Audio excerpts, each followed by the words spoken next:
All right, everybody, welcome back. Today we have a quick 20-minute pop-up with my friend Alex Pardo here. We are going to talk about some exciting stuff. The top 5 ways to find mom and pop storage facilities, right? Alex, you are known as the storage guy all across our industry.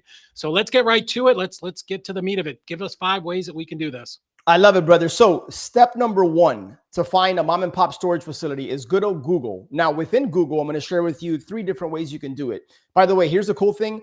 Most of these are 100% free. So Love it. step number 1, Google. First thing you're going to do, go to Google Maps, which is simply maps.google.com.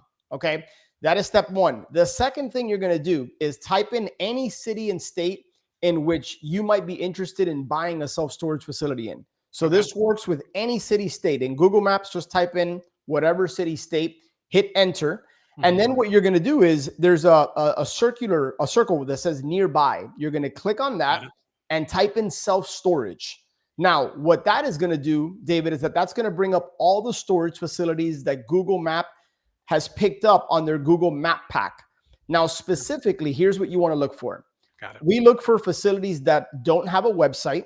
And it's going to be pretty clear which ones don't have a website because you'll see a circle that says website. The ones that don't are not going to have that circle. Okay. So look for facilities that don't have a website. Look for facilities that have no Google reviews or have a low number of Google reviews. So like anything under 20 Google reviews is a pretty low number for a storage facility. And then anything that has under 4.5 Google reviews in terms of like the rating is not good. Google reviews are extremely important. Having a website is extremely important. And so those are all signs and indicators that these are mom and pop storage facilities, and they're not taking full advantage of simple tweaks to have better results when it comes to their storage facility. Okay. One question on number 1 before we go to number 2. So will people have had to have like registered their business with Google to even pop up on this, or will it somehow know to pull? It can still pull it up even if you don't have a Google My Business listing. Oh, nice. Okay. I love that. And then if I buy something that has like terrible ratings, can I just change the name and kind of start over again? Yeah, if it's got a bad reputation, if it's got no reviews, you can always rebrand, or typically we just keep the same name and then we just like add a website, introduce marketing, focus on Google reviews. So that's the first one under the Google category, right? So we're still in step 1.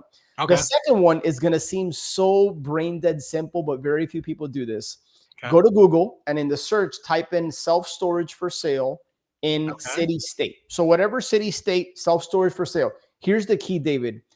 Go to page 4, 5, 6, 7, and 8 of Google. And here's what you're looking for. Wow. You're looking for Mary Jo Ann Realty. You're looking for that tiny little brokerage that is not aware that you're supposed to list a commercial property on Crexi and LoopNet. And they have it listed on their website. And so that's what you're looking for. I have found opportunities deep inside of Google, page 5, 6, 7, that those facilities never hit the commercial MLS, which is Crexi and LoopNet. Right. Super simple. That's the second one under Google. And then the last one is I love to have a virtual assistant go Google flying for dollars. So pick a state and train a virtual assistant to look for rectangular buildings. And we go, and sometimes Google doesn't pick those up. And we've actually located and connected with storage owners that don't have a Google My Business, are not being picked up by Google, but because of flying for dollars, we were able to locate. Flying for dollars. I love that. Yeah. You can sell a whole course on that, flying for dollars. I love it. Beautiful. So that is the first one. By the way, we have a short window here, so I'm trying to go quick and hard hitting. Second, number 2. Facebook, right? And there's 2 ways under Facebook. I love to go to Facebook Marketplace. Now, here's what you're going to find in Facebook Marketplace. If you type in a particular city or state, you're going to find storage operators that are advertising units for rent. In other words, hey, I have a 10 by 10 for $80. Right. So what you want to do is DM them, send them a message and say, by any chance, would you consider an offer for your storage facility? Would you consider selling? And this is another thing that we have virtual assistants do. And we send out numerous messages every day. And you'd be surprised the results you can get by direct messaging storage owners that are advertising units on Facebook Marketplace. Interesting. Okay, cool. Super simple, super easy. Anybody can do this. Love it. The other way is not so, but it's Facebook storage groups. I love to go into storage groups, build relationships with people that Mhm. are wholesaling storage facilities. Now, this isn't the best way. You're going to probably have to go through a lot of non-deals, but there are hidden gems in there every now and then.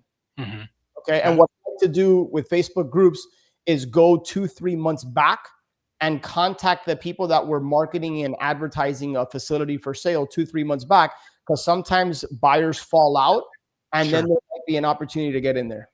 Nice. All right. So Awesome. that's Facebook Marketplace. Now, I alluded to earlier that the commercial MLS is loopnet.com and Right. crexy.com. Right. But here's kind of a ninja way to find storage facilities is if you have access to the MLS, right, where single family homes are listed Mhm. for sale. Right. And if you don't have access, befriend the realtor and we can talk about that. But here's what you want to do. Set up a keyword search for anything that comes out with storage, Mhm. self-storage, mini storage, or mini warehouse. David, every once in a blue moon, you're going to have a realtor that, again, doesn't know that you're not supposed to list a storage Right. facility on the MLS. And I have buddies of mine that have gotten steals on storage Really. facilities that hit the multiple listing service, which is Yeah. where, again, single family homes are being marketed. Because if they didn't know enough to put it on LoopNet, they definitely can't price it right. Exactly right. Exactly. Yeah, they don't know how to price it. And so oftentimes, like if you can find a storage facility listed on the MLS, like stop what you're doing, dive deeper. Okay. Awesome. Uh, so that is the third one. So we've covered Google, we've covered Yeah. Facebook, we've covered the MLS. Now, Yeah. the next two, and then I'm going to have a bonus for you if we have a little bit of time, Oh, all right. Love it. is Over-deliver. good old cold calling, right? Nothing fancy, nothing sexy, but literally everything I've spoken through in terms of Google, Facebook, and the MLS, Yeah. smile and dial. Just pick up the phone. And we have a very simple framework on how to approach the conversation, what questions to ask, which, by the way, David, I'm happy to share for free, like zero strings Awesome. attached to anybody that's watching. But we simply call, and within the first 30 seconds, I identify who I am, why I'm calling, and I just want to pre-qualify them and ask them to raise their hand. Hey, have you considered an offer for your storage facility, or is that something that you might consider? Mhm. And immediately, like, now granted, with cold calling, as with anything, you're going to have to do quite a bit of them to Sure. get somebody to raise their hand. But this is something that we have a virtual assistant do for us, is just outbound smiling and dialing on the leads that we've been collecting based on Google, Facebook, and the MLS. And do you find you're able to actually get to the owner most of the time, or are you getting like a receptionist, or how does that work? I would say it's probably like a 40-60, almost a 50-50, right? Really? Yeah, oftentimes the more that you do this, you're going to be able to quickly develop within, like, hearing them for the first 10 seconds. I'm speaking to like an office manager or a gatekeeper, or I'm speaking to the owner. And Gotcha. here's a quick tip. Whenever I connect with somebody, I automatically assume that they're the owner. Why? Because they're going to tell me if they're not. Gotcha. 100% of the time. I'm not going to ask, hey, do you own the facility? That's a little weird, and it could be off-putting. They It might be like, sounds, yeah, it sounds like you're a telemarketer. exactly. I'm just going to assume I'm talking to the owner, right? Yeah. Nice. Here's the last one, and then I got a bonus one for you. And I'm actually going to switch it up because I want to make all 5 of these 100% free and things that anybody can do, including a virtual assistant. Okay. Is the last one, guys, just focus on building relationships with people. There's a quote that I learned from a mentor years ago, and it's dig your well before you're thirsty, right? So one of the things that I share with my coaching clients is when people see a storage facility, when they think about storage, if they don't immediately think about you, you haven't planted enough seeds. So Yeah. I tell everybody in my ecosystem exactly what I'm looking for. This is my storage buy box. This is exactly what I'm looking for. And I just seek to build relationships with wholesalers, brokers, and literally social media. Like, sometimes I just come on Facebook Live, or I come on social media and I just share, hey, here's exactly what I'm looking for. And here's how you could benefit from bringing me these opportunities, right? The great thing about storage, David, is the pie oftentimes is big enough where people listening, if they're really, really good at one particular thing, they can bring that to a deal and carve out equity and cash flow. Like, as an example, if somebody listening is a really, really good marketer and they know how to generate leads, that's extremely valuable for a storage operator, is tweak your marketing system so you can start generating storage leads and opportunities. Yeah. Right. Like what I've covered in the first, whatever it's been here that we've been on, these are free ways you can generate leads, have a virtual assistant, connect with a storage operator, and then just work out a percentage of these deals based on the leads that come in. Interesting. I love that. And, I've always told people that too. I hate it. I have a face for radio. But when somebody told me like, hey, you need to be online on Facebook and on Instagram and telling people that, hey, I'm looking to buy houses in Chattanooga and this is what I do. I cannot agree with that more. Too many people want to hide what they're doing and then expect people to come knocking down their door to to offer them opportunities. So yeah, absolutely, get out there, tell the world what you're doing, be proud of it, and you're out here trying to help some people. Yeah, absolutely. The last thing, and this is the bonus, right? And by the way, I just noticed the timer, and I've like flown through these, so I can go a lot deeper, right? And ask me any questions you have. But the last one, and here's the one that requires a little bit of money, but it's not a lot, right? Like, so when I ran a single family wholesaling operation, on average, we were sending out 30 to 40,000 postcards a month, right? Yeah. And we were spending anywhere between 8 and 12 grand a month just on direct mail. Yeah. One of the things I love about storage is that it's a very targeted direct mail campaigns. And so for a couple $100 a month, literally a couple $100 a month, you can have a very directly, tightly knit, focused list of storage facilities that you're sending mail to. And one of the things I've done with my direct mail campaign, and maybe some of your viewers and listeners have done this, but I like to personalize my letters as much as possible.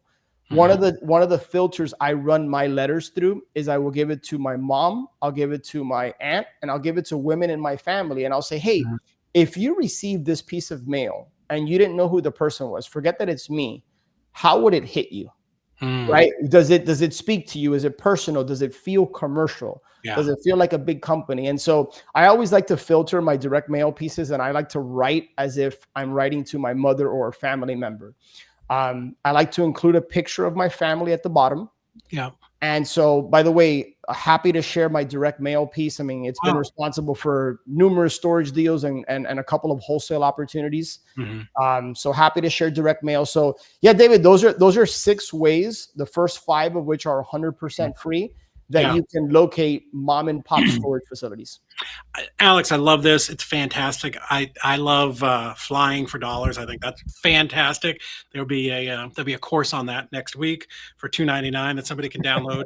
So I love that. I love the Facebook Marketplace and even the MLS. And what I've always liked to do is take those types of things and stack them, right? We want to do the flying for dollars. We want to do the networking, want to do the Facebook Marketplace, but I also want to be gathering that information and then putting that into, a texting or email campaign or, a direct mail campaign on top of that so that we're hitting these people from multiple angles. Yeah, 100%.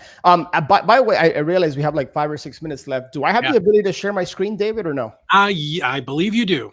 Okay, let me try this here, because one thing is me like talking about it, but if I can share with people exactly how to do this, I think it might even be easier. Okay.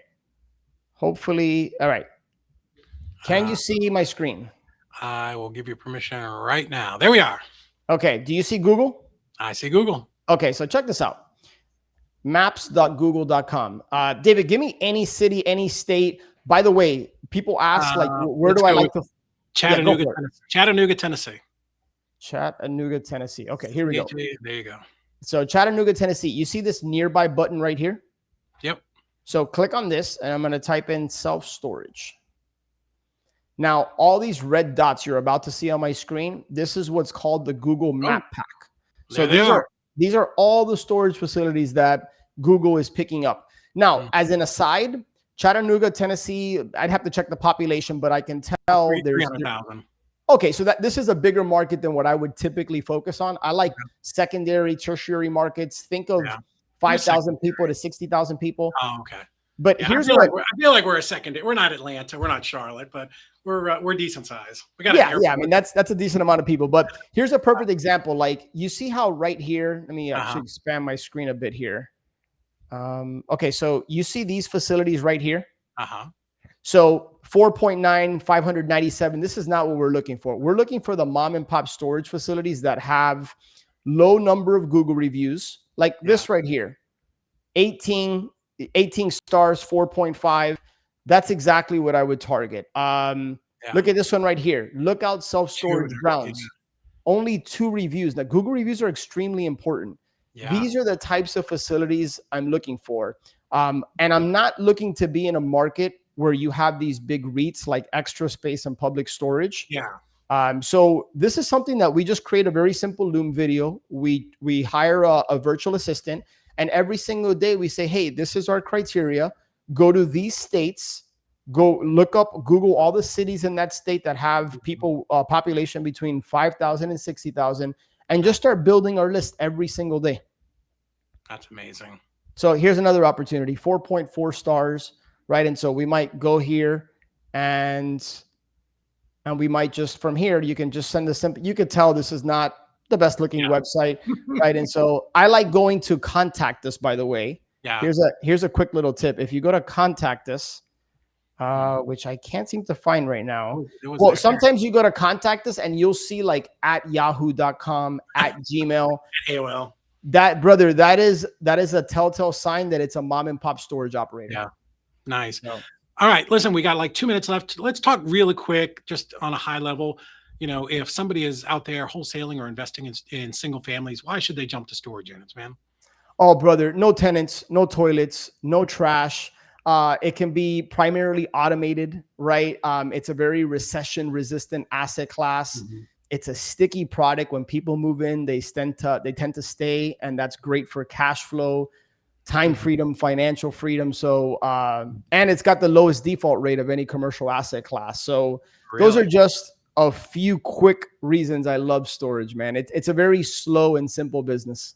Yeah. Fantastic. I know that, you know, a lot of my friends have started to inch their way over there and buy a unit here and a little park there. So this is cool, man. I appreciate it. You gave us a ton of good stuff. I love free ways to do stuff, because when I started wholesaling, I was half of broke. I tell people I didn't even have enough money to be considered broke. So these are all things that really everybody can do. And even the direct mail, certainly at a low cost, because these are going to be very targeted lists. So you can definitely find, you know, 50 or $100 in your budget to get this direct mail out. But all that being said, that's a lot of great stuff. But if somebody wants help or mentorship or a mastermind or some guidance, like what's the best way for them to get a hold of you? First thing, let me lead by giving. So if people text the word storage and then put David Olds, just so that I know that you saw me on David's social media platform, just text storage David Olds to 305-318 6213. I'll send you over the resources I talked about. I'll send you some training. I'll send you the direct mail letter, like 0 strings attached, no opt-in page, nothing like that. So I'll just kind of give you that stuff. But yeah, if anybody's interested in having a conversation and seeing how they can get involved in storage, if you guys head over to www.storagewins.com, storagewins.com. Nice. Awesome, man. I appreciate it. We appreciate you coming on here. We said 20 minutes, no more, no less. We wanted to make sure that we were just providing immense value. And dude, as always, you just absolutely overperform and just did a great job. Thank you so much, man. I felt like I flew through it because I didn't see the timer until but anyway, man, we knocked it out in 20 minutes. So I appreciate the opportunity to share anything you guys need. Reach out. Happy to be of service however I can. Cool, man. Where do we find you on social media? YouTube / Alex Pardo, just my name. And then on Instagram, Alex Pardo 25. Oh, you got to match those up. You got to get one that works for everything. I know. I'm trying to get it, man. By the way, the Flip Empire Show. It's a podcast I've been hosting for a little bit over 8 years, almost 800 episodes. So the Flip Empire Show is where you can connect on the podcast. Awesome. We'll put all those links in the bottom here, and we'll talk to you all soon. Take care, brother.